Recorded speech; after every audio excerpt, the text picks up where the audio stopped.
Kalonzo angependa ajoin serikali ya Ruto. But even he said in the national television that I'm someone who have become even a deputy president. You can't give me a ministry. It's a small position. A speaker. How do you know? When we talk about betrayal, another thing that Raila betrayed Kalonzo and Martha Karua, these are the same people who made Raila not to become a president. The mistake that Murkomen did, na amesema sorry, just buying an expensive watch and shoes. That is what we are seeing, that the mistake that Murkomen did. Let me just explain for you. Give me time. If you feel that Murkomen has totally... Let me explain something over here. Yes. There's something that you don't understand what the Gen Z really want. Yes. The Gen Z, they are not, what do they don't want? care about Murkomen buying a 10 million watch. They don't care about Murkomen having a 7 million shoe. Yes. What they care is just about accountability. Can Murkomen explain where did he get the money to buy that watch? That is just what the Gen Z want. And Murkomen was not able to explain the source of the money that he got to buy that watch. Gen Z tutaekwa wapi? Gen Z hajapata sababu yeye ni rudderless, yeye ni faceless, yeye ni formless, yeye ni leaderless. The issue of AUs came even before the Gen Z's war. And there was some agreement that Raila will go for an AU seat. And some leaders from Raila sides will be sorted in the ministry. And even there was rumor that the ministry will be reshuffled in a certain position even before the Gen Z demonstrate.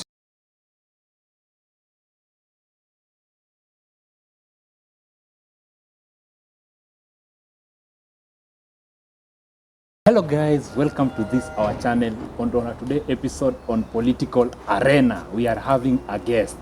Niaje? Hapo sana. Nafurahia sana kuwa for the show. What can you say? Waambiwe ni nani before tuendelee. Kwa majina I'm George Amenge.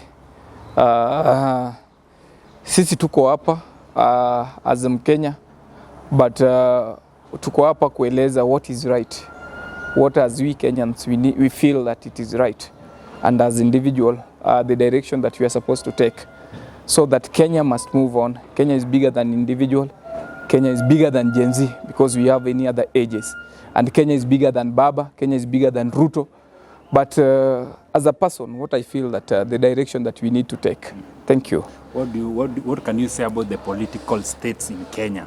Right now you have seen Raila Odinga. You call himself Baba. Yes. Joined serikali. This is not the first time that Raila Odinga have joined the government. What can you say about that? Who have said that Raila have joined the serikali? Everyone knows what that. What do you mean? But he has joined the government. No, everyone knows that Raila is going for an AU seat. And if an AU seat becomes the serikali of Kenya, then Basa will accept that Raila may join serikali. We saw that one of these days is going to represent his papers for an AU seat. And everyone, as a Kenyan, will have opportunity to have a chairman from Kenya, as Raila Odinga, so that the grievances of Kenyans and any other African, Raila will be presented in a higher table. So whoever saying that Raila may join serikali, sijui ni serikali gani. But for Raila Odinga to get the AU seat, he need support from the government of Kenya, which is William Samoei Ruto. Yes. So many people are saying that Raila Odinga only joined government because of his own selfish gain. What can you say about that? The first thing the reason why I'm saying like that, yes, you know very well this is not the first time Raila Odinga may make handshake. Yes. I may make handshake with 4 presidents of the Republic of Kenya. Yes. This is the 4th time. Yes. Do you think that this guy is doing this for the self-gain, their party? The second thing, yes, you know very well that even we had Amina Mohamed, yes, vied for the AU seat. Yes. He became number 39. Yes. Right now, yes, the Gen Zs wamepoteza maisha zao hapo nje. Yes. Raila Odinga anakimbilia AU seat. Yes. Uone kama tumeharibiwa jina hapo nje. First of all, itamzuia kupata the AU seat. Do you think that itamfanya asipate? Just allow me to answer you. For an AU seat was there even before the Gen Z issues. I think it is a decision that Raila made, and he saws that now he's retiring from the Kenya politics. So he decided to join an AU because of his age and the experience that amekuwa one of the ministers of African region. Second to that, I think Ruto knows it very well how the government goes, and Raila have got an experience as an elder in a political field of this country. No, you cannot rule Raila out. The fact of the story, Raila aligain a half vote ya William Samoei Ruto. So which means that huyu Raila Odinga ako na wale wanamfuata na wanafuata ideolojia yake na agenda zake. So when you keep insisting that Raila may join the government, everyone knows that all wabungis wale wako kwa parliament saizi da in the serikali, yani wako ndani ya government, because they're being paid by... Listen to me, just let me explain. Let me just explain. Let me explain. Allow me to explain. It's not part of the government.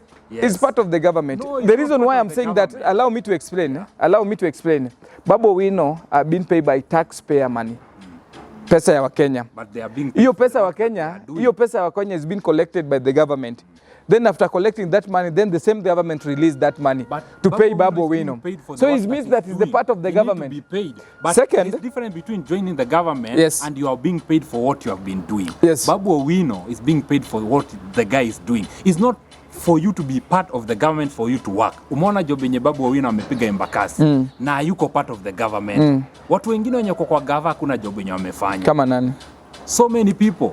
Tukiongelea kama MP wangu wa Kasarani, anajulikana kama Karauri. The guy has done totally nothing. Thank you, that is your MP. With what I know, with my MP TJ Kajwang is doing a very great job. Is building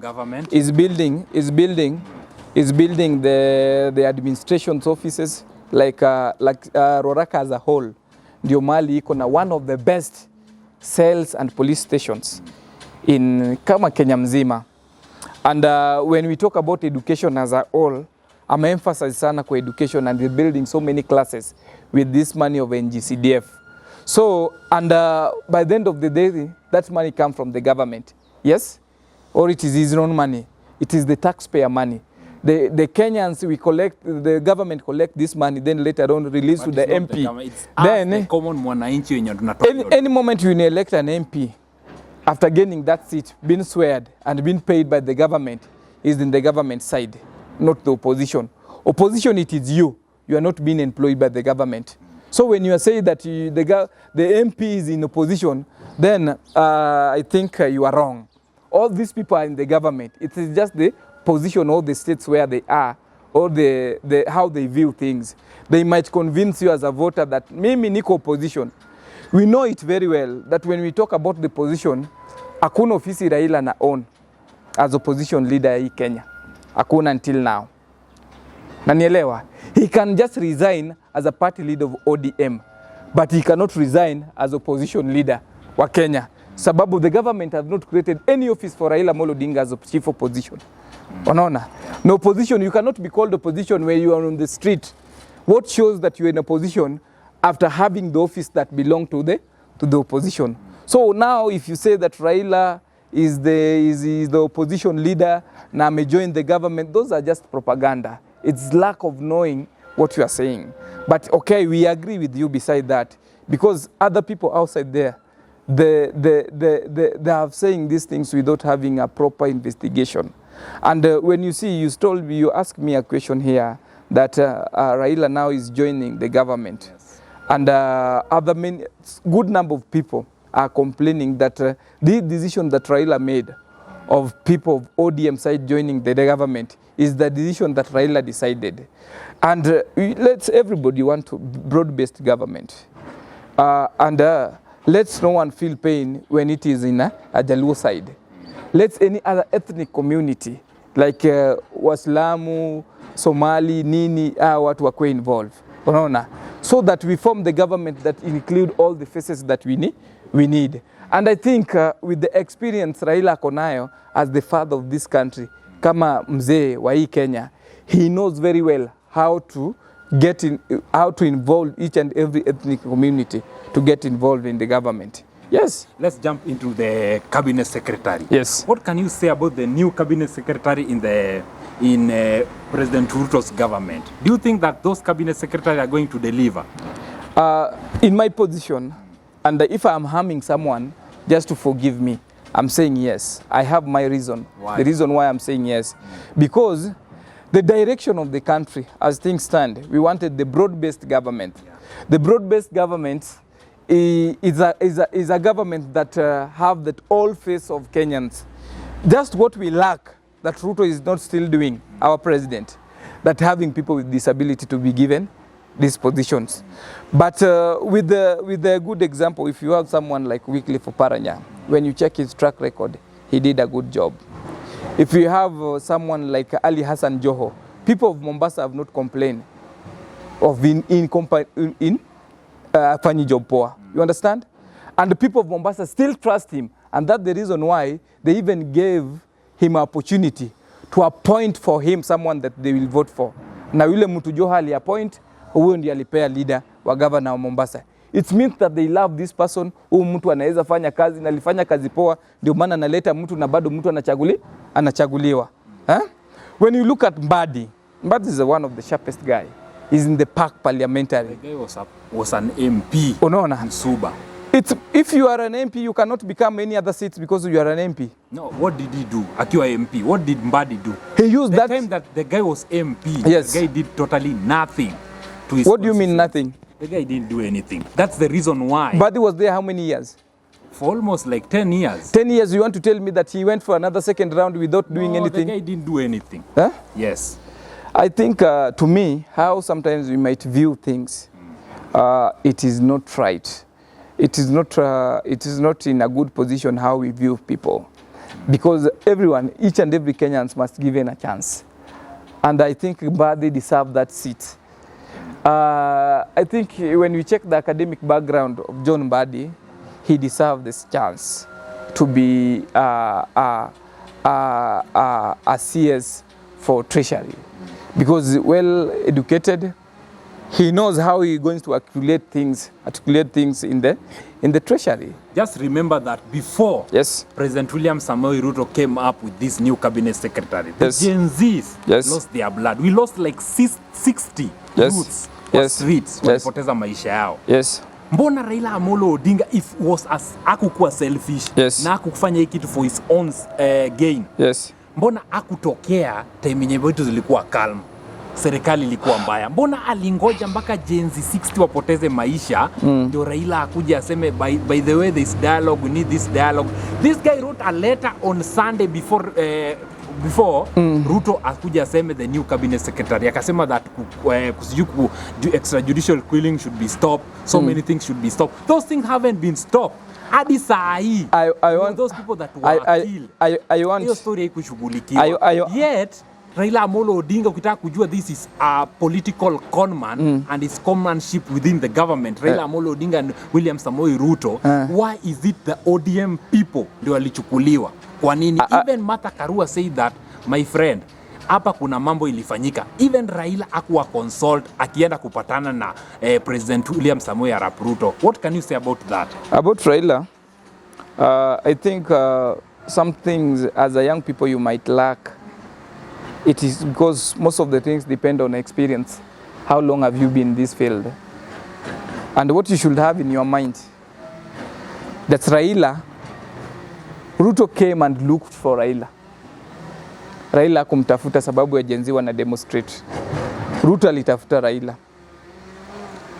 And he told Raila, sababu vijana wako faceless, wako leaderless, wako formless, wako rudderless. Ningependa niongee na vijana lakini wako rudderless, na wako faceless, na wako leaderless. Second to that, nimekuja kwako because ulikimbia na mimi na uligawa na mimi vote ya Kenya katikati. It means that there's those people who still believe in your ideology. Na ningeomba unisaidie nitumie zile zako. Sasa ni serve Kenya equally. Hiyo sasa ni Ruto amekuja kwa Raila. Sikiza, wacha nikujibu. Akifika kwa Raila akamwambia yes. But vijana wamenipeleka mbio sana, lakini natamani niwasikize. Raila akasimama siku ya kwanza akaambia vijana, twendeni tubonge na huyu jamaa, tumwambie zile vitu tunataka. Siku yenye IBC ilikuwa inachaguliwa, Raila alisema everyone is in the public domain for dialogue. Then vijana wakasema hapana baba, we kaa kando, achana na hii Then Raila akasema bas, mimi nitaenda kama ODM leader na yule mtu nilivai na Ruto na tukagawa kura katikati. Then akaenda as Raila, not on behalf of Gen Z. But because he extended good heart for the young people who have lost their life, he told Ruto that these young people must be compensated. And Ruto accepted that he will compensate young people, those who have lost their life. That was the idea of Raila. But whoever saying that Raila went and jumped into government after Gen Z struggle, remember that issue of AUs came even before the Gen Z's war. And there was some agreement that Raila will go for an AU seat. And some leaders from Raila sides will be sorted in the ministry. And even there was rumor that the ministry will be reshuffled in a certain position even before the Gen Z demonstrate. The plan was there. When the Gen Z come in between, the plan was there even before Gen Z's. And that's the reason why Ruto looked for Raila, that we had a plan. We already set the plan. Because you rule half of Kenyans, I wanted to give your people some ministry position so that agenda and idea that they have in those ministry, they can still run on. And your people can still feel that they're included. That is where Raila came in between, not because of Gen Z. He just extended a good heart for these young people who went for a demonstration and say that these young people must be compensated and they must be listened to. Yes. Do you think that is betrayal? He betrayed who? Betrayal, because Kalonzo didn't say, he said that even Raila didn't consult him. He betrayed who? He betrayed the Azimio member. We are in the same group. Is Raila a party leader? Is Raila a party leader? Raila is a party leader of ODM. Of ODM. And even the party leader of Azimio. Azimio. Thank you. You know that. Thank you. But you are in the same team. Thank you. You as a player. How can you go? When your father make a decision, he betrayed his children. No, but you must consult the people I'm that you're asking, working with. when your father make a decision, he betrayed his children. You cannot go and make your own decision while you have. Let me give you something that you might not know. Let me give you something that you might not know. Raila have got, after UDA, which is a coalition over some parties, Raila have got so many MP, around 84 MP and above. Just ODM alone. And when Raila runs for a presidential level, he gets a half of the vote ya Kenya. Which means that when he speaks as Raila, he speaks on behalf of his people who trust in his ideology. Didn't help Raila. And just listen to me. Yes. You know, yes, Kalonzo helps Raila.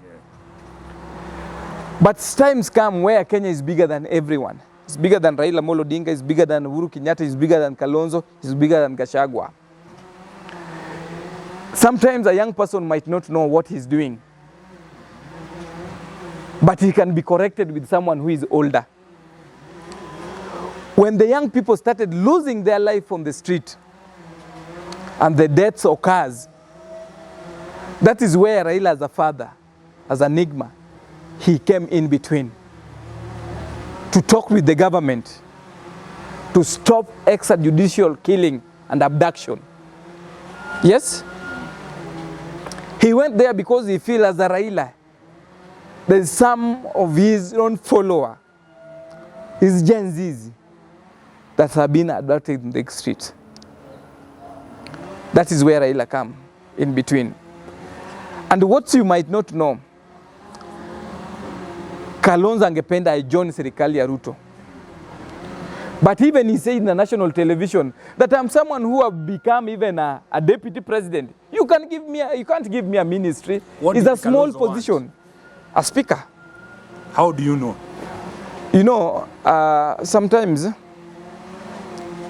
I'm a member of a ODM, and I think I sit on the table when the ODM makes some decisions. And everyone was called and was asked. Even Jeremiah Kioni accepted that. He was a call, president even make a call confusing them, telling wewe unakataa na mwingine shakubali. Yes? Na mwingine alikuwa anasema ile mali angependa kukua. Nanielewa? Yes. So si secret. And remember hizi vitu tunapingana yote, serikali kisettle, hadi voice call zile zitakuwa zinatoka kama mwingine ana negotiate party yake. Anasema mimi nataka tu hii. Unaona? So, when we talk about betrayal, another thing that Raila betrayed Kalonzo and Martha Karua, these are the same people who made Raila not to become a president. Then back in 2007, they take a different mkondo, in a different direction, and they left Raila hanging to join the government. Now they are crying that Raila may join government now are involved. And the phone call was made across to each and every political party. Even Gachagua, he came out and said that I've refused kuchukua CS position. Si alisema? Jeremiah Kuyoni alisema yeye hataki. Kalonzo alisema he's going to form the next government and he don't want. Yes? Which means that he knows he's going to form the next government. Raila never joined the government. He knows he's going for Africa AU. But people was called as individual. Even the Remarkiani accepted. It means that akina Opara pia waliitwa as an individual. Kwa zile kazi wanafanya mzuri. And that's the reason why Oparanya accepted that me naweza sort hii shida ina come out. Let me go. Where's the problem by going as individual? Why are you calling ODM? Yes, let's jump into this. Yes. Murkomen. What can you say about Murkomen? Because the main reason I've been in the first process of the Gen Z since it started up to the end. Yes. Where's the problem in the Murkomen? Murkomen. Yes. The first reason why the Gen Z were out of the streets protesting, it was because of Murkomen. The first thing, I want they to say give, that Murkomen did law and he has never ever represented anyone in a law court. Murkomen aliyeko kwa transport. He did totally nothing. Murkomen right now in sports. What does Murkomen knows about sport? Can Murkomen even name 5 grounds in Kenya? Yes. Can Murkomen even name 5 even players? Wakale, there are people who are doing well in the sport when it comes to athletes. So when you talk about the Murkomen and the Kalenjin, it is obvious coming from the highland, the marathons, the long runners are coming from inside. Kipchumba. The name of Kipchumba from the athletes is all over. It's going to do well. In fact, the sports people, watu kama Kinomanyala, hawatakuwa wamekaa kwa ndege kama inaenda Amerika, watakuwa wanakaa kwa VIP. Let me just explain it for you. Yes. That was just by the way. Murkomen himself is just a young person who have come from a very humble background. And sometimes the mistake ikwangi yetu kuzaliwa kwa humble background. We might be born and raised in a humble background, but tukipata tunataka kijana pia feel hii kitu inaweza patikana hata kwa vijana kama si kina Kenyatta pekee. So the mistake that Murkomen did, na amesema sorry, just buying an expensive watch and shoes. That is what we are seeing, that the mistake that Murkomen did. Let me just explain for you. Give me time. If you feel that Murkomen has totally... Let me explain something over here. Yes. There's something that you don't understand what the Gen Z really want. Yes. The Gen Z, they are not, what do they don't want? care about Murkomen buying a 10 million watch. They don't care about Murkomen having a 7 million shoe. Yes. What they care is just about accountability. Can Murkomen explain where did he get the money to buy that watch? That is just what the Gen Z want. And Murkomen was not able to explain the source of the money that he got to buy that watch. Huyu jamaa amekuwa mbunge. Huyu jamaa amekuwa senator. Huyu jamaa kuwa analipwa hizo miaka zote. Unataka kuniambia Murkomen hii miaka yote akifika siasa ndiye ameanza kupata do? Jamaa alikuwa analipwa. Ni ile tu CS position is not a appointee, is not a voted area yenye mtu anaweza kukuimpeach. Ni mahali umekuwa appointed na president na vetted by the parliament. Unaona? Na ukaingia kwa seat. But any other positions, huyu jamaa amekuwa kwa serikali. Kwanza nyakati ya Uhuru na Ruto amekuwa kwa serikali tamu sana. Unaona? So it means that these guys have been there in the government all along. Murkomen si ati Toyota anatumia leo, ni mtu ametengeneza pesa hapa mali aingie jana. Unaona? Labda ameanza kuzitumia poa sababu anaona zingine zina stream in. But Murkomen si mtu kama mimi, sijakaa kwa serikali. Sasa mimi ni new. Is not a strange person with this government. Is one of the senior people that we have, Uhuru trusted during their time. Nanielewa? Yes. So by saying that Murkomen to own an expensive watch, it is like being afraid to buy for yourself a good longya or a good shoes, because what people will say is over you. Let me give you something that you might not know. The position where you are today, there's other people down there admiring where you are. There's the same people who are saying that unakula huo boss amekuandika. There's those people who are saying that you are bragging. But all of these people, you cannot stop their mind, what they are seeing against you. So you think that Murkomen is going to perform? He's a performer. What makes you say so? He's going to perform. The reason why I'm saying this, yes, I think with the time, he was given a short period of time. And the fact of the story, hawa maminister wote, hakuna mtu ameshafanya kitu. Because time pia ilikuwa chache. The mistake ile ina paint Murkomen in sana, ni ile kuvaa poa na kuvaa vitu expensive.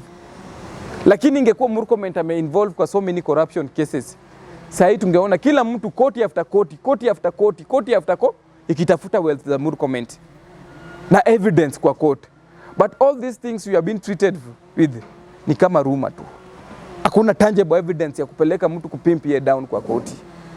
Ati huyu jamaa was corrupt, ameskonda ido. Hakuna. Hata wewe sasa hii ukikuwa na evidence ya kutosha, koti za Kenya ziko free. You can go there just file a case against Murkomen. You understand? Okay, as we finish, you know very well that the Gen Zs walienda kwa streets kutaka wakuwe kwa serikali. Yes. Gen Zs walienda nje wakasema kwa nini serikali ya Ruto kuna wazee wenye wako ndani. Ruto akasema that anaenda kureshuffle, akapatia vijana kazi. Mse mwenye pale ni kijana, hata si kijana, ni millennial, hakuna Gen Z, akona 32 years kwa maji, CS of maji.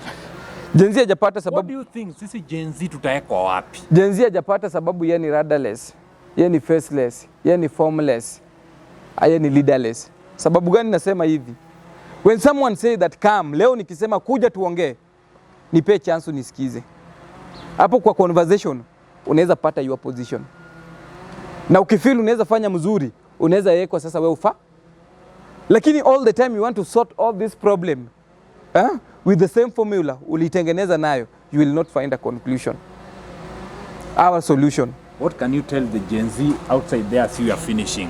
My brother, umejua amesema 88. Ndugu yangu nimesikia mmesema 88. But this is a clear message to you. That we accept 88 na mnafanya kazi mzuri. No one is ruling what you are doing. That is bad. A good job. At least kila leader anafeel anafaa afanyie watu job. But sijakataa, hata mimi ni Gen Z. Kuna kitu siwezi sema kwa kamera. But nilikuwa in a crucial position yenye wale wanatupa mdomo hata hawajai kanyaga. Na those people wanajua wale tulikuwa nayo. But now wale wengi wanasema 88, wanasema tunaingia waezi.